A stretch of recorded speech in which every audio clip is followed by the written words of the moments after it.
Madrid, la capital de España, la ciudad que nunca duerme. Desde las primeras luces del alba, las calles se llenan de un sinfín de colores, sonidos y olores que hacen de esta urbe un lugar inolvidable. El bullicio de la ciudad es lo primero que llama la atención. El ruido de los coches, el canto de los pájaros, el sonido de las conversaciones y el tintineo de las terrazas de los bares se mezclan en un ambiente vibrante y energético. Caminar por las calles de Madrid es como pasear por una galería de arte al aire libre. Los edificios históricos locales se entremezclan con otros que han sido traídos desde países muy lejanos. La Gran Vía, la calle más emblemática de la ciudad, siempre llena de turistas y locales que disfrutan de las impresionantes vistas y del ambiente animado. Se dice que la gente de Madrid es muy especial, apasionados, llenos de energía y tan sabios como para disfrutar de las pequeñas cosas de la vida. Los parques, una parte esencial de la vida madrileña. El Parque del Retiro, el más famoso de todos, un oasis en el corazón de la ciudad, lleno de rincones mágicos y senderos que invitan a perderse. Entonces sí, podemos decir que Madrid es una ciudad llena de vida y de alegría, una ciudad que cautiva a todo aquel que la visita. Pero Madrid es mucho más. Madrid es naturaleza, hectáreas de campo, aldeas y pueblos desolados. Madrid también son los pueblos sin vida de los que ahora solo quedan leyendas de fantasmas. Rincones que en otros tiempos estuvieron vivos, cientos de casas en ruinas que un día fueron hogar. Madrid son las miles y miles de familias que tuvieron que abandonar sus casas, sin mirar atrás, niños y niñas que se despidieron de sus amigos de la infancia al separar sus caminos. Madrid son también las fuentes secas, las plazas abandonadas, los parques desiertos y las calles inhóspitas y tremendamente silenciosas. Durante este recorrido te descubriré algunos de los pueblos abandonados de Madrid más pintorescos y que además tienen mucha historia que contar. Lugares en los que, aunque ahora reina la paz, se consigue recrear la vida pasada. Kenopsia. Un recorrido por los grandes olvidados. A una hora al oeste de la capital española, a pocos kilómetros del Safari de Madrid y muy cerquita del municipio madrileño de Villa del Prado, se encuentra ubicado el primer pueblo en el que nos adentramos a explorar, el poblado El Alamín. Después de varios kilómetros de carretera rodeada de hectáreas de este terreno tan habitual en la Sierra Oeste de Madrid, plagado de encinares que comparten territorio con cultivos de secano, pastos y matorrales como la retama, la jara y el tomillo, llegamos al conocido como poblado de Alamín. Esta pequeña villa fue construida en el año 1957 por el Marqués de Comillas para que los jornaleros que trabajaban en su finca pudieran hacer vida aquí sin tener que desplazarse.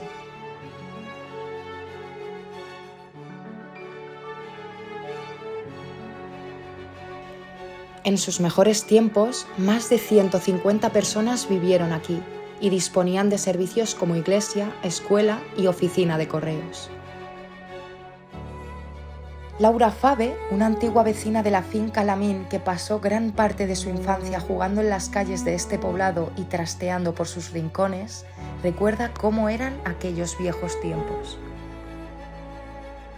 Construyó esas dos calles que ves, eran las casas de los trabajadores y al fondo estaba la iglesia y a la izquierda de la iglesia había una escuela. Eso en su día funcionó perfectamente y la gente allí hacía vida normal porque había colegio, había una iglesia, había incluso una piscina. Construyó como una mini ciudad para que toda la gente que trabajaba para él pudiese hacer toda su vida allí sin necesidad de tener que desplazarse. Laura no vivió exactamente en el poblado, sino a unos 4 kilómetros, donde se encontraba la finca del Marqués de Comillas en la que trabajaban sus padres y donde creció ella. Pero aún así, pasó mucho tiempo entre el poblado y la finca, y al final los niños de ambas zonas se juntaban. De las dos calles a tu derecha la tercera casa, empezando por la derecha, ahí vivía mi mejor amiga. Yo vivía en la finca de abajo, que era en sí la finca real, no el poblado, donde iba a trabajar toda la gente que vivía ahí. Éramos como un grupito de 10, 12 niños que éramos los hijos de los trabajadores que estaban allí. Había un servicio de autobús entre Villa del Prado, el Poblado y el Alamín. Yo recuerdo que también en su día, entre el 88 y el 92, todavía estaba funcionando la iglesia. El colegio ya no estaba funcionando porque para esa época los chicos íbamos en el autobús al colegio de Villa del Prado.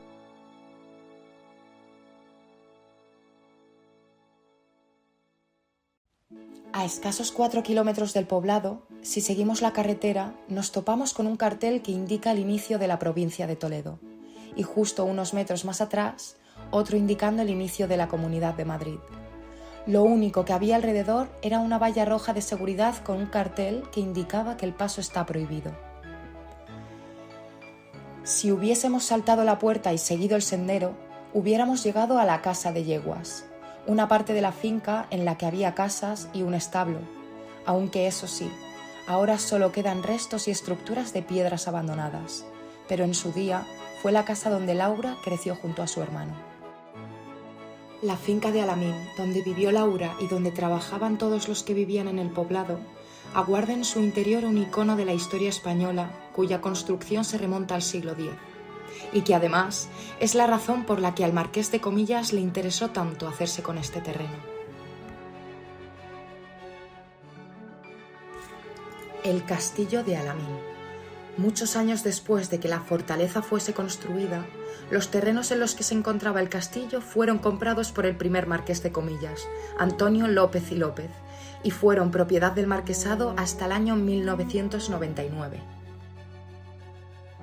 Sin embargo, debido a la industrialización y la falta de rentabilidad de las plantaciones, los habitantes se fueron marchando hasta que en 1996 el pueblo quedó abandonado para siempre.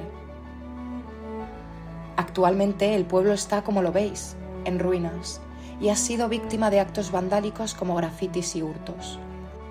Aunque es un lugar promocionado por la Comunidad de Madrid como escenario para rodajes de películas, también se han difundido historias de fenómenos paranormales y extraños, lo que ha ayudado a crear leyendas alrededor del lugar.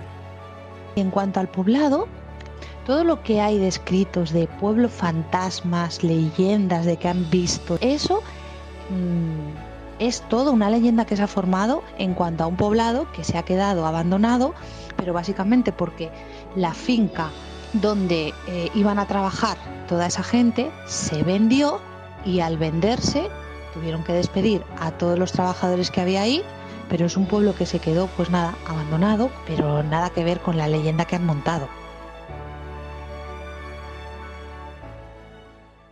A nuestro segundo destino es posible llegar en tren y se encuentra a tan solo 50 minutos de la Estación de Sol. La Estación de las Torreras pertenece al municipio de El Escorial y se encuentra en la pedanía de Navalquejigo, el pueblo que nos disponemos a visitar.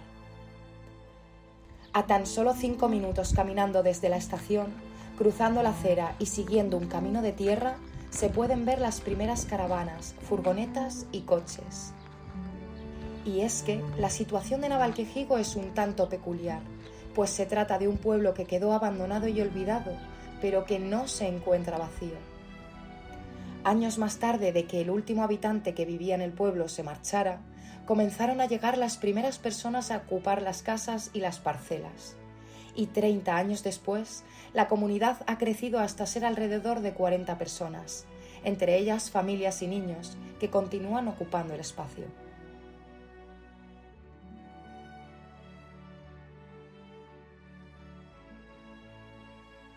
Quien mejor conoce la historia de Navalquejigo es el historiador Daniel Martín Soler, quien ha escrito un libro dedicado a su historia. Hemos tenido la suerte de visitar el pueblo con él, pasear por sus calles y atender a su historia y a cada detalle. Nada más entrar en el pueblo, nos encontramos con la Plaza de Toros, pues el Cortijo, alrededor de 1950, era conocido por su ganado y venían aquí los mejores toreros de la época. Pepín Martín Vázquez, el conocido torero español, fue uno de ellos. Ahora mismo la plaza se ha convertido en el aparcamiento de algunas furgonetas y caravanas, donde viven varias personas con sus mascotas. A pocos metros de lo que un día fue la Plaza de Toros, rodeando por su borde, llegamos a la Plaza de la Constitución, lo que antaño fue la Plaza del Ayuntamiento y donde podemos encontrar una picota.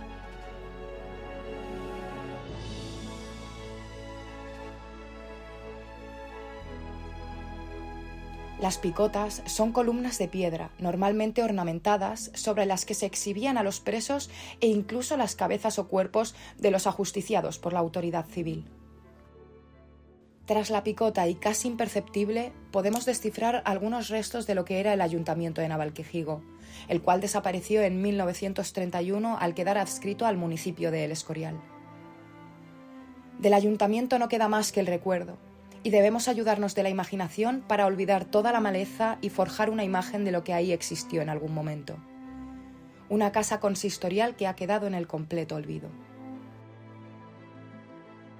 Detrás de la Plaza de la Constitución, entre la Plaza de Toros y algunas de las casas del pueblo que siguen en pie, sigue en perfectas condiciones una especie de altillo que alberga una fuente. Seca. La fuente no está así desde hace tantos años, pero tuvieron que cortar el agua para que las personas que empezaron a ocupar el terreno no se abasteciesen sin permiso. Y así continúa. Es mucho más fácil imaginar cómo pudo ser esta fuente el día que rebosaba, imaginar a los vecinos recoger agua, a los niños jugando, a los animales bebiendo. Mucho más fácil para nosotros forjar esa imagen que tener que imaginar algo de lo que no queda ni rastro. Y justo aquí están las casas del pueblo, totalmente ocupadas y con algunos desperfectos causados por el tiempo, aunque podríamos decir que los han intentado resolver.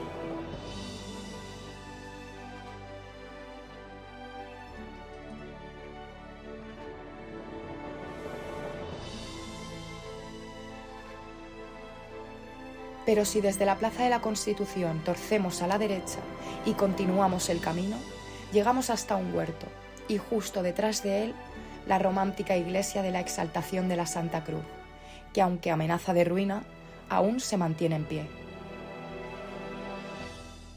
De hecho, ahora mismo se encuentra vallada, cercada y con un aviso de la policía local prohibiendo el paso. Debido a los últimos temporales, parte del techo de la iglesia se ha venido abajo y es peligroso acercarse demasiado. La iglesia se construyó en el siglo XIII, aunque el balcón fortificado se atribuye al siglo XV, y se han realizado mejoras y arreglos en los siglos XVI y XIX. Desde el año 2006 ha sido declarada bien de interés cultural, por lo que se va a restaurar y cuidar desde ahora. De hecho, cuando estábamos paseando por allí, estaban tomando medidas y referencias para llevar a cabo diferentes mejoras.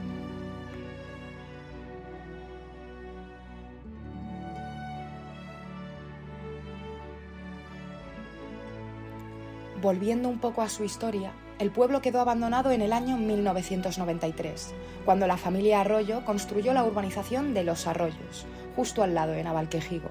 En ese momento, los pocos habitantes que quedaban allí se mudaron a la nueva urbe. Hasta el año 1997, Navalquejigo fue utilizado para hacer las fiestas patronales de la zona, y solo subían al pueblo y abrían las casas en época de fiestas.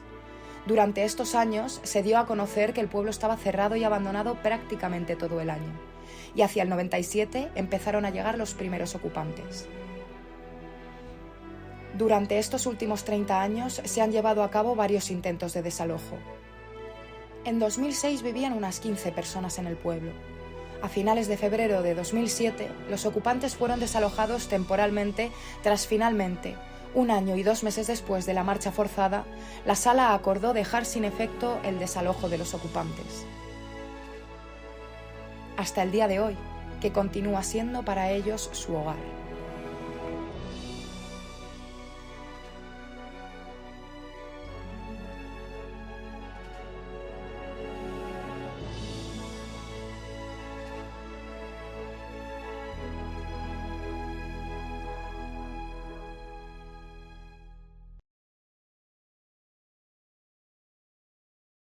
Nuestra tercera parada es en la Sierra Norte de Madrid, muy cerca del Valle de Lozoya y de la bella localidad de Piñuecar-Gandullas. Aquí se encuentra Bellidas. Sin embargo, tras muchos años dedicados a la agricultura y la ganadería, el pueblo también sufrió el éxodo rural, siendo en 1936 el año que albergó el último habitante que abandonó el lugar, dejando casas en ruinas y algunos muros como los únicos vestigios visibles.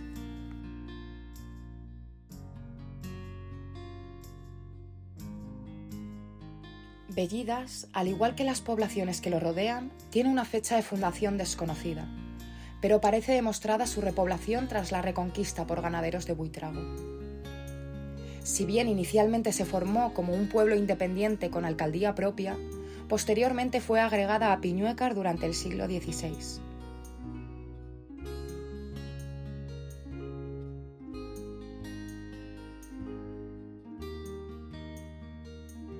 Su economía se basaba en la ganadería ovina, bovina y caballar, y la agricultura de los cereales y la patata principalmente. En el siglo XVII se produjo una crisis generalizada en la comarca, que llevó a la desaparición definitiva de otros núcleos como Ventosillas y al despoblamiento acusado de los demás pueblos. En Bellidas se pasa entonces de 4 familias a una sola. Este pueblo se mantuvo con un único vecino hasta 1936.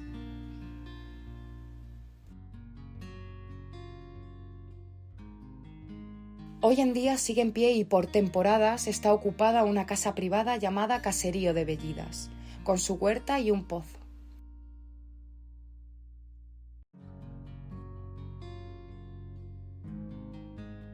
El resto de las edificaciones se encuentran actualmente derruidas, habiendo sido semi-engullidas por la vegetación circundante, formando así un singular entorno. La naturaleza se ha hecho dueña y señora de todo el territorio, alcanzando cada rincón, trepando por cada muro en ruinas, creciendo entre las grietas, las piedras y el suelo destrozado por el tiempo. De Bellidas solo queda lo que se ve. Es muy complicado imaginar tiempos mejores en lugares tan inhóspitos, pero no podemos dejar de recordar que aquí un día hubo vida, sonaron risas, corrieron niños, charlaron padres, se trabajó la tierra y se comercializó con los animales.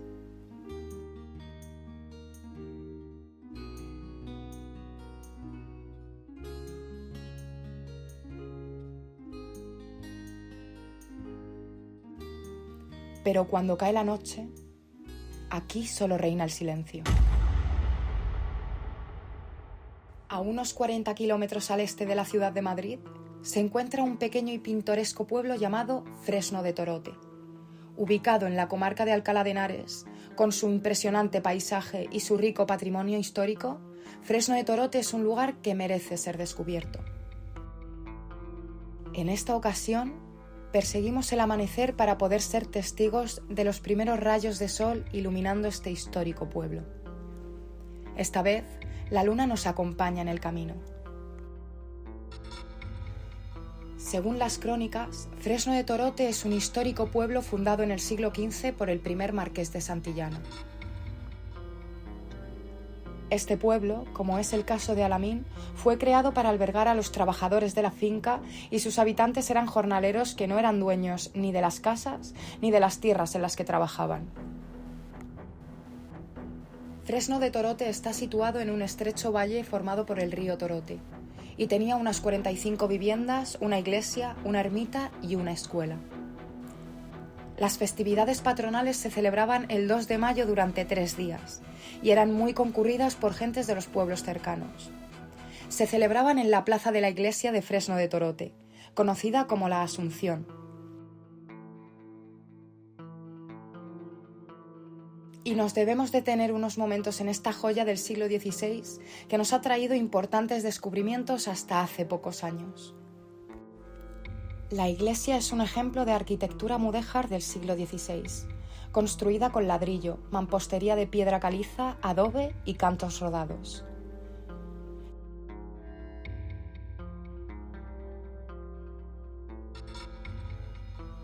En el año 2000, durante las obras de restauración de la iglesia, se produjo un hallazgo sorprendente. Unos restos humanos relativamente bien conservados dentro de un pequeño arca de madera. Se ha identificado que estos restos pertenecen a Juan Hurtado de Mendoza y Luján, señor de Fresno de Torote. Con el surgimiento de la industria en los años 60 en Madrid y pueblos cercanos como Torrejón de Ardoz, comenzó la decadencia de Fresno y la gente joven empezó a marcharse, arrastrando en muchos casos a los padres. La mecanización del campo también supuso una merma de trabajo, ya que la maquinaria agrícola sustituyó a la mano de obra. Algunos habitantes optaron por trasladarse a Serracines, que creció paulatinamente y llegó a tener el ayuntamiento que siempre había estado en Fresno.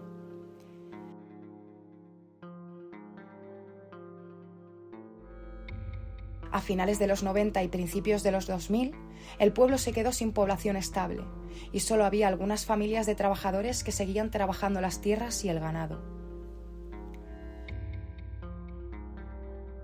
En la actualidad, el pueblo ha sido comprado por las empresas Guazarán y Espino de Torote, ambas dedicadas a la explotación agrícola y ganadera. No obstante, si paseas por sus desoladas calles y echas mano de tu imaginación, puedes llenar un pueblo abandonado de la vida que antes hubo aquí, imaginando cada detalle.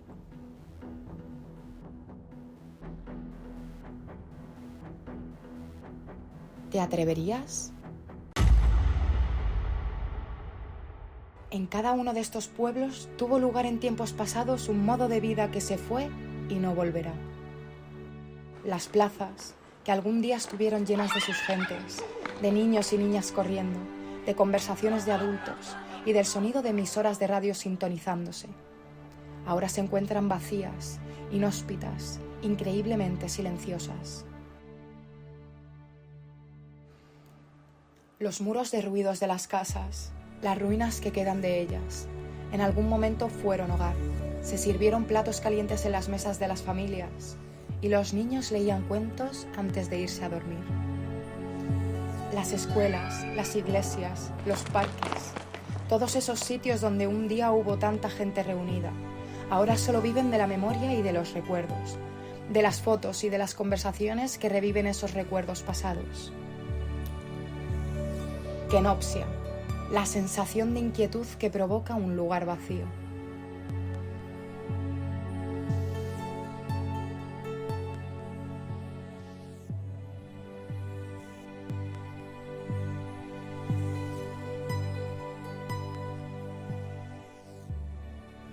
Todos estos lugares despiertan justo eso, kenopsia, esa atmósfera melancólica que se crea alrededor de un lugar que en algún momento estuvo lleno de gente, de vida y de actividad, pero que ahora permanece vacío y en silencio.